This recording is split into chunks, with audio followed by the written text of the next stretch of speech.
Tracking, alerting, protecting. This is WKYT News at 11. Always pretty much kept to himself and never really talked to anyone. A Rockcastle County neighborhood in shock tonight after police arrest a man for the murder of an Ohio elderly woman. It's so scary to think that people are out there preying on young children. A strange man's actions have people in a Lexington neighborhood concerned tonight. And a tougher than expected game for the Cats at Rupp tonight. WKYT News at 11 starts now.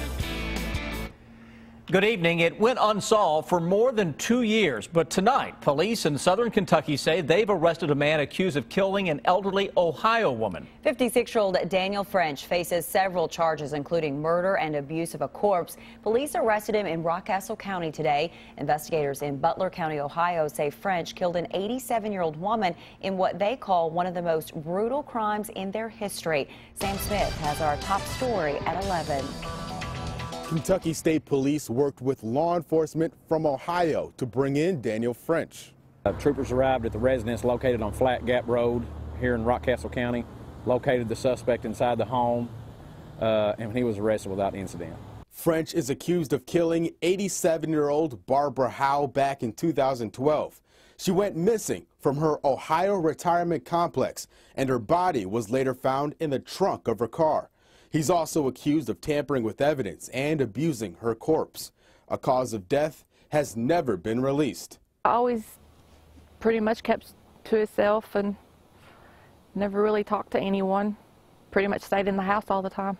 Sharon Richmond lived next to French for nearly a year. After his arrest, police searched his home, which caused a scene neighbors here were not used to seeing.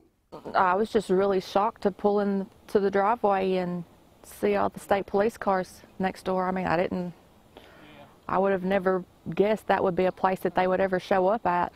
I reached out to French here at the jail to see if he wanted to do an interview about his charges, but he declined. In Rockcastle County, Sam Smith, WKYT. French will attend a hearing on Monday to determine if he'll be sent back to Ohio. An alert for parents in a Lexington neighborhood tonight. School leaders and police want them to know about a stranger who approached a child twice. Investigators say the girl was walking home from her elementary school when the man drove up to her on Farm View Drive. And now police are stepping up patrols. Jerica Insco talks to people in the neighborhood, new at 11. Parents, school officials, and neighbors are all on high alert after a couple reports of a suspicious man in this area. Now, in a letter sent home to parents, we've learned that a Squires Elementary student stated that she was walking home from school when it all happened.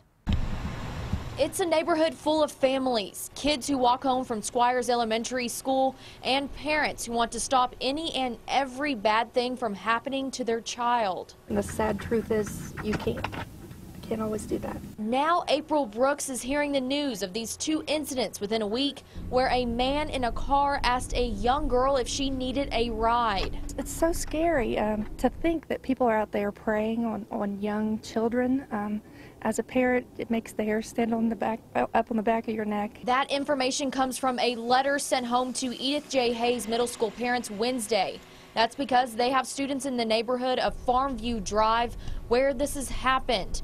Now, knowing Lexington police are investigating and school officials are involved does calm some people's nerves. To me, it was shocking. You hate to think you live in a world today where things like this can happen. But in the end, it takes a village, a neighborhood, keeping an eye out for its kids. After these incidents, school officials are now pushing that students walk home in pairs or groups and in well-lit areas on main roads. In Lexington, Jerica Insco, WKYT. Investigators say the strange man drives a black four-door car with tinted windows. He also had a Labrador Retriever with him. A horrible discovery outside a Round County home. Investigators say they found two starving and injured dogs, one of which had already died. First, a warning, you may find some of this video disturbing. The surviving dog, a Doberman, is now being cared for by the Star Rescue Group. Its members say the dog, now named Lola, has skin and ear wounds and weighs much less than she should. They're now trying to nurse that dog back to health. We've seen a lot of horrific things through the years, and she's one of the worst starved ones we've allegedly starved ones that we've ever come across. So far, no charges have been filed in this case. We talked to Lola's former owner off camera. He says she and the dog that died were both given plenty of food and water. He claims Lola would eat, but still lost weight. What investigators describe as a case of organized retail crime led police raids of 5 Pulaski County businesses today. The businesses are all gas stations or Food Mart stores. The Pulaski County Prosecutor's Office says people would steal merchandise from Kroger and Walmart, then sell it to the smaller stores. Police arrested 10 people in all, charging them with organized retail crime. Investigators say the crime has far-reaching impacts. Your retailers lose out, your wholesalers lose out, and ultimately the consumer, we're all paying the price of it. Police and prosecutors say the arrests are the result of a 2-month-long investigation. Investigators say all of those arrested were indicted last week, but the indictments were sealed until today to give police time to make arrests and serve search warrants. Police have arrested 2 people for a robbery at a Lexington bank last month. Lexington police charged 51-year-old Kenneth Honican and 24-year-old Amanda Eldridge with robbery. Police say the pair robbed the United Bank on Harrodsburg Road November 25th. They arrested Honican in Lexington and Eldridge in Jessamine County. If you are tired of this dreary weather, it doesn't look like you'll get a break from it come tomorrow. Chief Meteorologist Chris Bailey has an early look at your forecast. How about it, Chris? Yeah, Amber, still a lot of clouds out there to our north and northwest. At this point, I think many of us would just take a peek of sunshine. That is at least a possibility as we go through the next couple of days. But look over my shoulder. We show you that big pinwheeling storm that is across New England. We are on the cold side of that, and the side of that just wants to keep on throwing some clouds our way. Folks across New England, though, just getting hammered with heavy snows. You see the clouds, Paducah to Pikeville. A little bit of a break showing up around Fort Wayne, Indiana. We may try to get some of that clearing into parts of the region tomorrow afternoon. Though if we're looking for just a complete sunshiny day, it's probably not going to happen anytime soon. We look at Live First Alert Defender as of right now with the overcast conditions outside of a few snow flurries today. Not a whole lot to write home about. What about your Thursday forecast? Out the door, cloudy skies, 27 degrees. Cold start to the day. We'll warm it, though, all the way into the upper 30s for an afternoon high when we may try to see a little break in the clouds with the continued cold. Focus at the forecast is on what everybody is doing right now, looking for at least some sunshine. Back in less than 10 minutes. Ride-sharing companies like Uber and Lyft now face some new regulations in Kentucky. The state has issued some emergency regulations requiring the companies to conduct criminal background checks on drivers. And drivers will now have to perform safety inspections on any vehicles used to transport customers. Uber and Lyft offer smartphone apps to match customers with a ride, with drivers willing to give them one. Both operate in Lexington and Louisville. The National Football League has made some major changes to the league's personal conduct policy. NFL leaders say their teams have unanimously approved the changes. The changes include a more extensive list of banned conduct and independent investigative procedures, and the NFL now has a baseline suspension of 6 games without pay for any violations involving domestic violence, child abuse, or sexual assault. Policy is comprehensive, it is strong, it is tough, and it is better for everyone associated with the NFL. The NFL Players Association released a statement saying it was not given the chance to review the policy before it went public. A Lexington business is appealing a ruling that it discriminated against an organization by refusing to print T-shirts. The city's Human Rights Commission ruled that Hands On Originals discriminated against the Gay and Lesbian Services Organization of Lexington when it refused to print T-shirts for the city's Pride Festival. But in their appeal, the owners of Hands On Originals claim the ruling violates their freedom of religion and expression. The appeal does not ask for monetary damages. It just asks for the ruling to be overturned.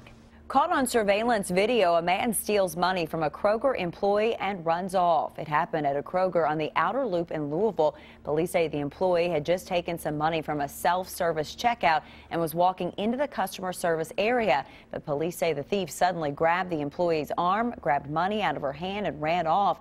Now Louisville police are asking for your help finding the thief. If anybody that was in the parking lot or something saw this individual running, which way he might have gone, where he might have headed to.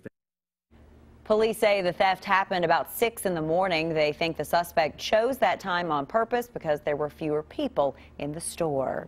Today, state road crews began blasting as part of a widening project along New Circle Road in Lexington. The first scheduled blast was canceled this morning because of a delay with the explosives, but the second one went off as planned this afternoon at New Circle and Old Frankfort Pike.